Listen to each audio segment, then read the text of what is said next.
Welcome back. We're back to the regular programming. We had a fantastic telethon. It was exciting. And we had a graduation. Did you hear about a graduation in the region? I heard it rained. Did it rain? No, it didn't rain. Rain? It rained the day before, poured rain. It was just a beautiful day. 1,920 graduates.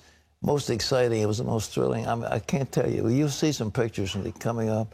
And so how are you? I'm doing great. We missed you last week, but we did have a great telethon. It was a great telethon, and I was praying for you, and the Lord blessed, and I was glad we had a little premium that I was able to do. That, yes, called Miracles. Yeah, I think amazing. That won acclaim.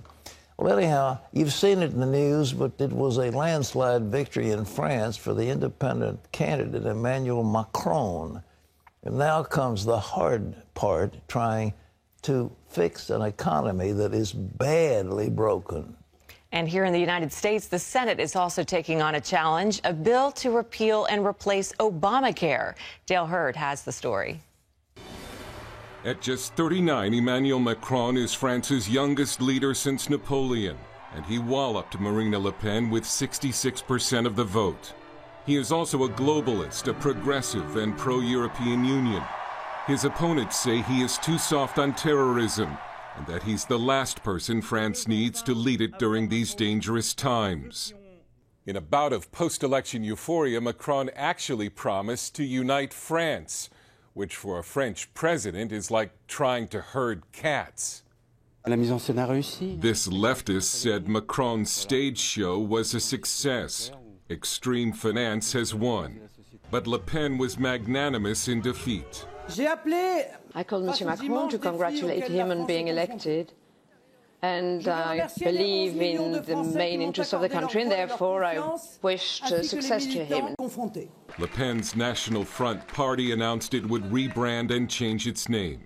Be able to represent a wider scope of sovereignty leaders and movements around the patriotic idea. The European establishment and media who helped prop up the European Union breathed a collective sigh of relief that the nationalist Le Pen went down in flames.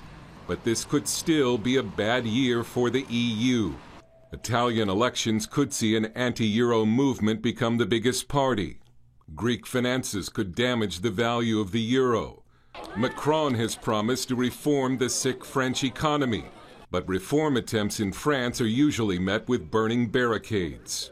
President Trump tweeted, "Congratulations to Emmanuel Macron on his big win today as the next president of France.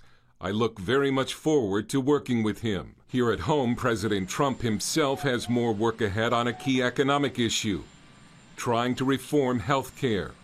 After last week's victory in the House on a bill that would replace Obamacare, now the Senate will weigh in and likely come up with a very different version. The Senate is starting from scratch. We're going to draft our own bill. Dale Hurd, CBN News. Hey, I'm president. Well, ladies and gentlemen, I guess Macron will do his thing, but the thing that I read that was a little shocking, he said that the Ukrainians were too strong on their condemnation of Russia, and he's going to work with Putin. So that should give us some pause. But nobody knows what this guy's going to do because nobody knows him. He hadn't been in politics, and he doesn't have a party, really. I mean, they're not an organized party. He doesn't have any members in the French legislature.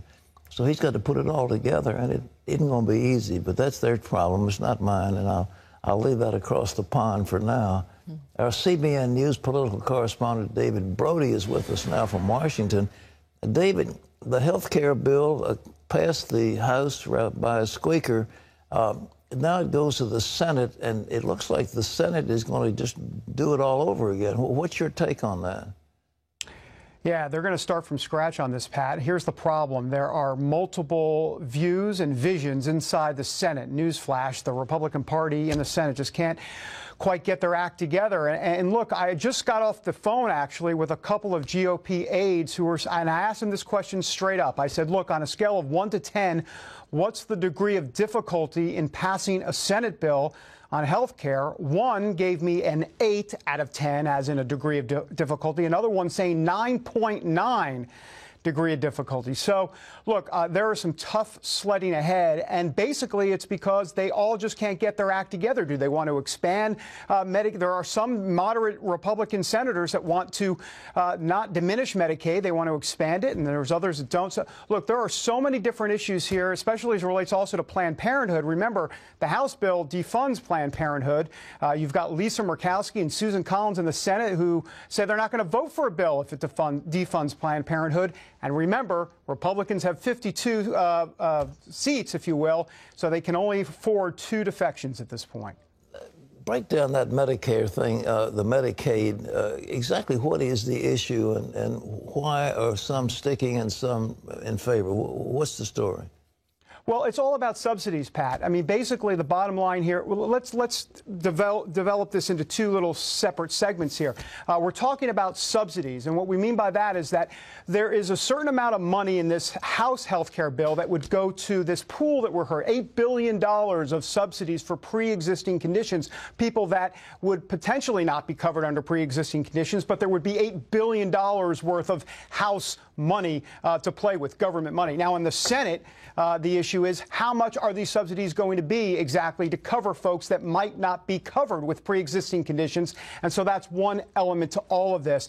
And then there is, of course, the actual larger Medicaid issue, because in essence, Medicaid is going to be scaled back as it relates to some of these the healthcare money going to that's coming from Medicaid, and that'll be rolled back. And in 2020, in about 4 years, there won't be much left. In essence, what they're going to do is they're going to block grant that money to the states. Right now, it's deemed specifically for health care from the federal government.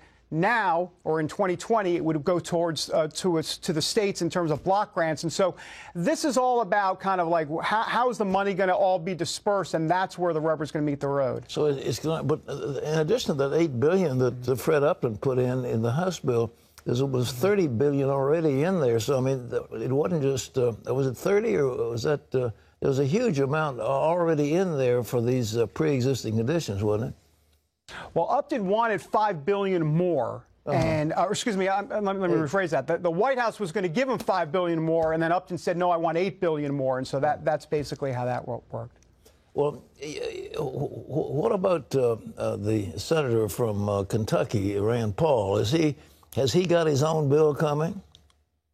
Well, he does. I don't think they feel there's much hope for that specific bill. It's too constitutionally conservative to pass the Senate. But I can tell you that aides in Rand Paul's office are extremely concerned about how this is going to go down. Because remember, you've got Rand Paul in the constitutional conservative wing of this, with all the senators, you know, Ted Cruz and Mike Lee and Rand Paul. And then you've got, of course, Lisa Murkowski, Susan Collins, Rob Portman, many of the more moderates in the Senate. And you've got two different sides here. So the key man in the middle here, and you know him well, Pat, Mitch McConnell. And if you look up, if you do a quick search and you Google in Harry Houdini, Mitch McConnell's picture will probably appear, because he is going to be Houdini on this. And you know, Pat, you've known McConnell for a while. Look, if anybody can pull this off, it's McConnell. And have a sense here that in the end, he may be able to do this. But boy, talk about herding cats, like Dale Hurd said. This is herding cats. Well, don't those guys understand that if they don't pass something, we're stuck with Obamacare, and the Republicans will go down in defeat? I mean, they'll get killed who ran on the fact that we're going to replace and repeal. I mean, repeal and replace. Yeah. You're 100% correct, and that is the main glue that's going to probably, in the end, keep them all on the same page after about 7, 8, 10, 12 amendments to some sort of bill. The bottom line is Republicans cannot, no way can they have this bill fail and not come out of the Senate. They've got to get something to President Trump's desk. The sense is, if they end up passing a bill, remember, if they pass a bill in the Senate, then it's going to have to go to what they call committee, and the House bill and the Senate bill will have to be reconciled together, and then we're going to have to vote on a whole nother bill that will be a compromise of both bills. Pat, we might not see this till Labor Day, and how appropriate, because there are going to be a lot of labor pains along the way. Thank you, David Brody. Thank you so much with that insight. And ladies and gentlemen, this is something that is going to be crucial, because they're holding up. They think there'll be a pot of money that will be saved with a rewrite of the Obamacare.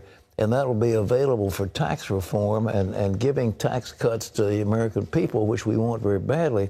The economy needs it, and they're going to be, I don't know why they don't see the big picture. And the big picture is you're going to lose your shirt unless you all get together.